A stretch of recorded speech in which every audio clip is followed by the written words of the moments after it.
Media సోదరులకి హృదయపూర్వకంగా నమస్కారం. ఈరోజు రాష్ట్ర ప్రభుత్వ కుట్రలు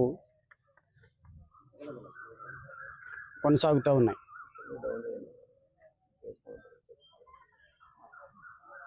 రాష్ట్ర వ్యాప్తంగా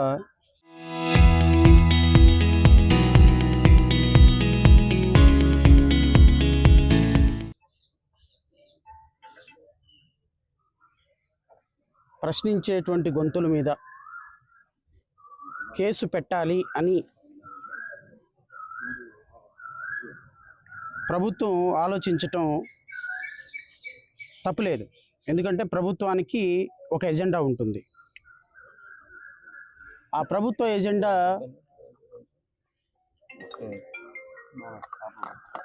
పాలిటిక్స్ మీద ఆధారపడి ఉంటుంది. కానీ పోలీసులు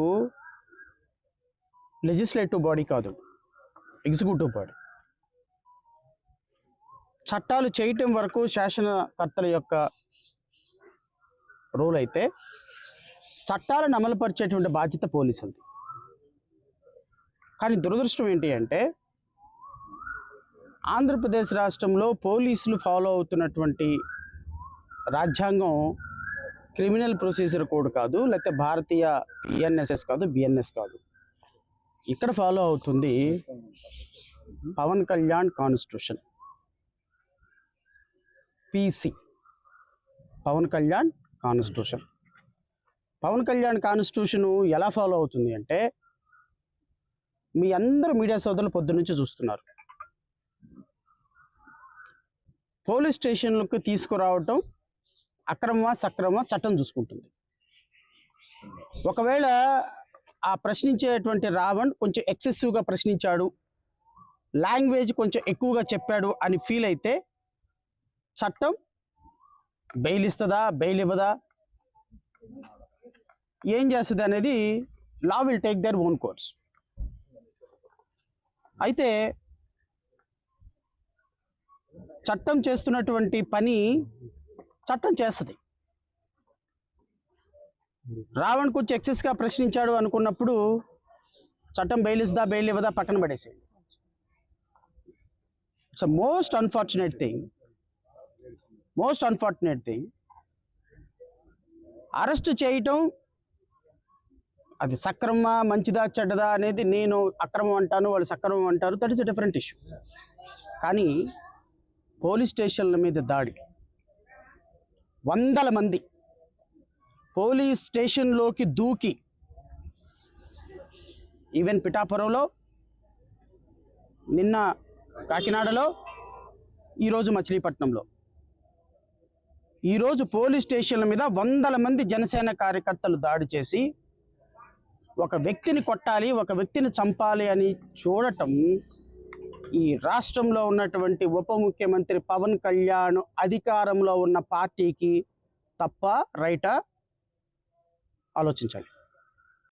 గత ప్రభుత్వంలో మాట్లాడినటువంటి మాటలకి ఇప్పుడు ఏం శిక్ష వేయాలి, ఇప్పుడు ఏం చేయాలి అనేది మీరే ఒక్కసారి ఆలోచన చేసి డెసిషన్ తీసుకోమని కోరుతున్నా. ఈ వీడియో చూసిన తర్వాత నేను కాసేపు మాట్లాడిన తర్వాత ఫ్రీడమ్ ఆఫ్ స్పీచ్ అంటే ఫ్రీడమ్ టు అబ్యూస్ కాదు. నాకు ముఖ్యమంత్రి వాళ్ళ అమ్మమ్మ కూడా ఎవరు గుర్తురాట్లేదు. ఒకరిని తిట్టడం ఆడ కాదు, మగ కాదు, ఒక్కొక్కరిని కూర్చోబెట్టి నారకి నార వల్లిచ్చి చూపిస్తాం.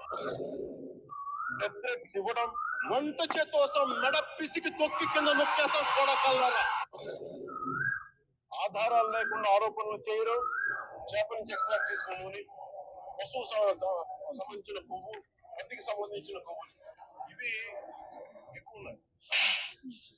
మహిళలను టార్గెట్ చేయడం, డైమండ్ రాణి ఆ రోజా కూడా మాట్లాడద్దు. పవన్ కళ్యాణ్ గారు స్వయంగా నన్ను హోటల్లో మెచ్చుకున్నారు. ఇది మా ఈ రోజా ఎపిసోడ్ అయిన తర్వాత ధైర్యంగా ఉండమన్నారు ఆయన. మత విశ్వాసాలను అవమానించడం, అసలు ఇలాంటి గొడవలు పెట్టింది హిందూ నాయకులు తప్ప మిగతా నాయకులు చేయరు. అసలు అలవాటు వాళ్ళకి. ఒక వ్యక్తి గౌరవాన్ని దెబ్బతీయడం. రాహుల్ గాంధీ గారు పెళ్లి చేసుకోలేదు అన్నారు కానీ బ్రహ్మచారం చెప్పలేదు. హింసకు ప్రేరేపించడం, రాడ్ల హాకీ స్టిక్కుల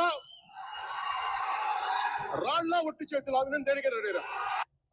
ఇవన్నీ రాజ్యాంగం కల్పించిన స్వేచ్ఛలోకి రావు. ఇవి చట్టపరంగా నేరాలు. మీకు నైతిక బాధ్యత లేనప్పుడు చట్టాలను చేసే లా మేకర్స్ లా బ్రేకర్స్ అయితే మనం ఎందుకు చట్టాలు పాటించండి, ఆ తర్వాత పాటిస్తామని చెప్పాలి. చూసారుగా, రాడ్ల కత్తుల కర్రల చెప్పండ్రా నా కొడకల్లారా ఎక్కడికంటే అక్కడికి వస్తా. కేసులు అయినాయా అండి? ఇప్పుడు మరి కేసు బుక్ చేద్దామండి. నా కొడకల్లారా 151 మంది ఎమ్మెల్యేలు ఉన్నారు, నా కొడకల్లారా గొంతు పిసుకు చంపేస్తా. కేసు బుక్ చేద్దామండి.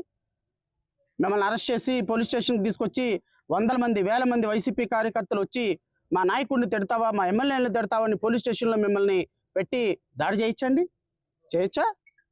చేతగాని ప్రభుత్వం గత ప్రభుత్వం చేయలేదు కాబట్టి 11 సీట్లు ఇచ్చి పక్కన కూర్చోబెట్టారు. మీరు మాట్లాడితేనేమో లా, మేము మాట్లాడితేనేమో బ్రేక్.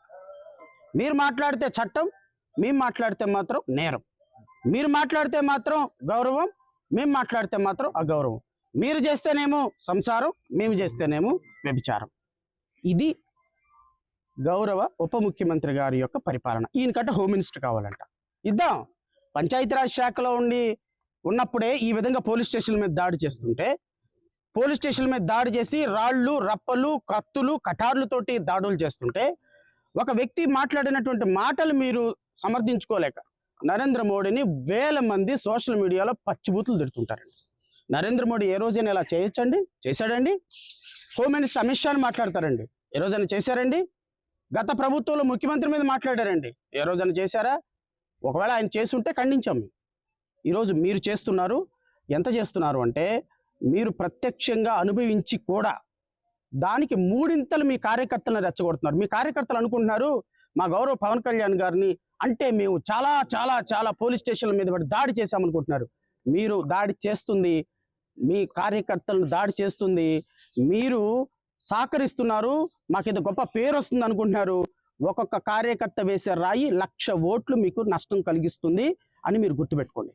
మీ కార్యకర్తలు చేసే ప్రతి స్లోగన్, మీ కార్యకర్తలు వేసే ప్రతి రాయి అది మీ పార్టీని కిందకి సమాధులు ఒక ఒక ఒక ఒక 60 అడుగుల గొయ్యి తీసి ఆ గొయ్యిలో మీ పార్టీని పాతి పెట్టడానికి, ప్రజాస్వామ్యాన్ని పాతి పెట్టినట్టు మీ పార్టీని పాతి పెట్టడానికి మీ కార్యకర్తలు కంకణం కట్టుకున్నారు. పెట్టుకోండి, ఎన్ని కేసులు పెట్టుకుంటారు పెట్టుకోండి. ఈ రోజు కాకపోతే రేపుగా తెల్లుండి ప్రజాస్వామ్యం నిలబడుతుంది. ఖచ్చితంగా ప్రజాస్వామ్యాన్ని రక్షణ కోసం మేమందరం ఉంటాం. నెంబర్ 2, రాజకీయ పార్టీలు అత్యంత దురదృష్టకరం ఏంటి అంటే, రావణ్ కని శవణ్ కని రావణ్ కని దేనికోసం పోరాడామండి? దళిత క్రైస్తవ సమర శంకారావంలో రావణ్ ఏమన్నాడు? దళిత క్రైస్తవులకు సంబంధించి ఎవరైనా హిందువులుగా ఉన్నటువంటి అతను ఎవరో తెలంగాణ స్వామి యేసు ప్రభు వాడు ఒక వ్యభిచారికి పుట్టాడు అని మాట్లాడిన దాని మీద కంప్లైంట్ ఇస్తే రాధా మనోహర్ స్వామి రిజిస్టర్ చేయలేదు. మరి పవన్ కళ్యాణ్ అన్నట్టుగా రిజిస్టర్ చేయలేనటువంటి వ్యక్తుల మీద నేను కూడా మాట్లాడవచ్చా అని మాట్లాడాడు. పవన్ కళ్యాణ్ మల్లంగ్రామంలో జరిగినటువంటి అంశం గురించి మాట్లాడాడు. ఇలా మీరు మాట్లాడితే, ప్రశ్నిస్తే మా మీద కేసులు పెడుతున్నారు. మరి ఎవరి మీద అయితే కేసులు పెట్టాం వాళ్ళని రిజిస్టర్ చేయలేదన్న మాట మాట్లాడారు. నేను ప్రతి సందర్భంలో 2 చెక్కల దేవుడు 3 మేకుల దేవుడు జీసస్ క్రైస్టు అనేటువంటి ప్రతి ఒక్క పదాన్ని విపరీతంగా నన్ను లిల్లీ పుట్టంటూ నా బాడీ షేమింగ్ చేసి నన్ను ప్రతి సందర్భంలో తీసేసిన మేజిస్ట్రేట్ నా వ్యక్తిత్వ హననాన్ని చేస్తున్న రఘురామకృష్ణరాజుని 4కు వస్తానన్నా. That's all. ఎందుకు? ఇంకొకసారి జీసస్ క్రైస్ట్ అంటే 4కు వస్తా. ఇంకొకసారి నన్ను లిల్లీ పుట్ అంటే నువ్వు పందిలాగా ఉన్నావు, నేను లిల్లీ పుట్ అవుతాను, నా బాడీ షేమింగ్ నువ్వు చేసావు. గౌరవ స్థానంలో ఉండి డిప్యూటీ స్పీకర్గా నువ్వు కామెంట్ చేసావు కాబట్టి నేను కామెంట్ చేశా. ఫస్ట్ కామెంట్ చేసింది మీరు, ఫస్ట్ మాట్లాడింది గౌరవ డిప్యూటీ స్పీకర్. ఈ రోజు వరకు నేను రెస్ట్రైన్డ్గా ఉన్నా, కానీ అల్టిమేట్గా నీవు చేస్తున్నటువంటి ప్రతి కామెంటు అంత గొప్ప స్థానంలో ఉండి, రాజ్యాంగబద్ధ పదవ స్థానంలో ఉండి నువ్వే చేస్తే నేను ఎందుకు చేయకూడదు? నేను ఒక లాయర్ని, నేను చేశా. అయితే ఈ దళిత క్రైస్తవుల్లో ఉన్నటువంటి కష్టాలను మేము ఆ రోజు చర్చించిన కారణంగా ఒక మాట మాట్లాడితే ఈరోజు మా మీద కేసులు పడుతున్నాయి. ఈరోజు కేసులు పడుతున్న సందర్భంలో కనీసంగా ప్రతిపక్ష పార్టీ జగన్మోహన్ రెడ్డి గారిని కూడా నేను ఈ సందర్భంగా చాలా చాలా డిసప్పాయింటెడ్గానే విమర్శించాల్సి వస్తుంది. చాలా సెన్సిబుల్ పాయింట్ కూడా. ఈరోజు రావణ్ ఎవరి గురించి మాట్లాడారండి? పాలకపక్షానికి వ్యతిరేకంగా మాట్లాడారు. Who will be the benefited party? Jaganmohan Reddy and YSR Congress party. Ravan మాట్లాడింది ప్రభుత్వానికి వ్యతిరేకంగా, ప్రభుత్వ హింసకు వ్యతిరేకంగా మాట్లాడితే, శ్రవణ్ కుమార్ అనేవాడు ప్రభుత్వ హింసకు వ్యతిరేకంగా మాట్లాడితే దాని బెనిఫిటెడ్ పార్టీ జగన్మోహన్ రెడ్డి. ఈ రోజు ప్రజాస్వామ్యం కోసం ఈ గొంతెత్తి తెరిచేటువంటి జర్నలిస్టుల గురించి జరుగుతుంటే, దళిత క్రైస్తవులకి 40% ఓటింగ్ ఉన్నటువంటి మీకు ఈ రోజు దళిత క్రైస్తవుల సమస్యల గురించి పట్టటంలా, చర్చలు కూల్చుని మాట్లాడటంలా, రఘురామకృష్ణరాజు ఏ సమస్యల గురించి మాట్లాడినా మీరు మాట్లాడటంలా, చర్చల మీద మైకులు కూరుస్తుంటే మాట్లాడటంలా, పాస్టర్ల మీద కేసులు పెడుతుంటే మాట్లాడటంలా, పాస్టర్ల యొక్క కాస్ట్ సర్టిఫికేట్ క్యాన్సిల్ చేస్తుంటే మాట్లాడటంలా, కూల్చిన చర్చలను కట్టాలి అని మాట్లాడటంలా, 1950 ఆర్డర్ని మళ్ళీ రిస్టోర్ కొట్టేసి దళిత క్రైస్తవులకు ఎస్సీ హోదా ఇవ్వాలని భారతీయ జనతా పార్టీని డిమాండ్ చేయటంలా. మీరు దేనికోసం ఉన్నారండి రాష్ట్రంలో? 40% ఓటింగ్ మీకు ఎందుకు ఉండాలండి? ఎందుకు జగన్మోహన్ రెడ్డికి దళిత క్రైస్తవులు ఓట్లు వేయాలండి? ఈ రోజు జరుగుతున్నటువంటి దాడుల మీద ప్రశ్నించాల్సిన బాధ్యత జగన్మోహన్ రెడ్డి గారికి లేదా? ప్రెస్ మీట్లు పెట్టి మావిగన్ గురించి మాట్లాడతారా? రాష్ట్రంలో జరుగుతున్న పరిస్థితి ఏంటి? నా మీద 2 కేసులు పెట్టారు, ఇంకా 4 కేసులు పెట్టడానికి సిద్ధంగా ఉన్నారు. ఒక పక్క దాడులు జరుగుతున్నాయి, ఒక పక్క రావణ్ణి స్టేషన్ తిప్పి 100 మంది ఎగబడి చంపడానికి ప్రయత్నం చేస్తున్నారు. ఈ సందర్భంలో మాకు సహకారంగా ఉండాల్సింది ఎవరు? గత ప్రభుత్వంలో ముఖ్యమంత్రిగా పనిచేసినటువంటి జగన్మోహన్ రెడ్డి గారు కాదా అని నేను ప్రశ్నిస్తున్నా. జగన్మోహన్ రెడ్డి గారిని, ప్రతి ప్రతిపక్ష పార్టీని, ప్రతి ఒక్క ప్రజాస్వామ్యవాదిని, ప్రతి మహిళా సంఘాలని, ప్రతి న్యాయవాద సంఘాలని, ప్రతి ఒక్క విద్యార్థి సంఘాలని, ప్రతి ఒక్క మీడియా రంగాన్ని కూడా ఈ అంశాల్లో మద్దతు ఇవ్వాల్సిందిగా మనస్ఫూర్తిగా కోరుకుంటూ, ఇది ఏ రాజకీయ పార్టీని విమర్శించడం కాదు. ఒక వ్యక్తి యొక్క ప్రాథమిక హక్కు కోల్పోయినప్పుడు పోరాటం చేయాల్సిన బాధ్యత యాజ్ ఎ సొసైటీగా సమిష్టి బాధ్యత ఉంది. ఆ బాధ్యతను మర్చిపోయి ప్రతిపక్ష పార్టీ కూడా రాజకీయాలు చేస్తూ ఉంటే, ప్రతిపక్ష పార్టీ కూడా ఎవరిని పట్టించుకోకుండా వాళ్ళ మానానికి వాళ్ళని గాలికి వదిలేస్తే ఇంకా ఈ సమాజంలో ప్రజాస్వామ్యం ఎక్కడుంటుంది? ప్రజాస్వామ్యం ఏ విధంగా వెలిసిల్లుతుందో I don't understand. What is the democracy? Democracy is all about fighting against the ruling party by the opposition parties. కానీ దాన్ని పట్టించుకోకుండా మీరు మాట్లాడటం అనేది పూర్తి అసంబద్ధం. ఈరోజు రావణ్కి 3rd కేసులో రిమాండ్ పెడుతున్నారు. మరి రిమాండ్ ఇప్పుడు పెడతారా, లేకపోతే ఎప్పుడు పెడతారు? లేకపోతే రేపు ఉదయం నుంచి తహసీల్దార్లు రేపటి నుంచి ఇన్ఛార్జిగా ఉండబోతున్నారు. రేపు జ్యుడిషియల్ ఆఫీస్ అందరికీ కూడా ఇక్కడ కాన్ఫరెన్స్ ఉన్న కారణంగా tahsildar is a political post. So తహసీల్దార్కి 7 రోజులు రిమాండ్ ఇచ్చే పవర్ ఉంటుంది. సో రేపు గనక రిమాండ్ తహసీల్దార్ దగ్గరకు తీసుకెళ్లటం మాత్రం పూర్తిగా, ఎందుకంటే రాత్రి 9 గంటలకి రావణ్ణి కస్టడీలోకి తీసుకున్నారు. 9 గంటల లోపు అంటే 24 గంటలు దాటుతున్న కారణంగా 9 గంటల లోపు రావణ్ణి జ్యుడిషియల్ మ్యాజిస్ట్రేట్ దగ్గర పెట్టాలి. కాదు కూడదు అని నేను రాష్ట్ర ప్రభుత్వాన్ని, ఎస్పీని కూడా హెచ్చరిస్తున్నా, తహసీల్దార్ని కూడా చెప్తున్నా, కాదు కూడదు అని.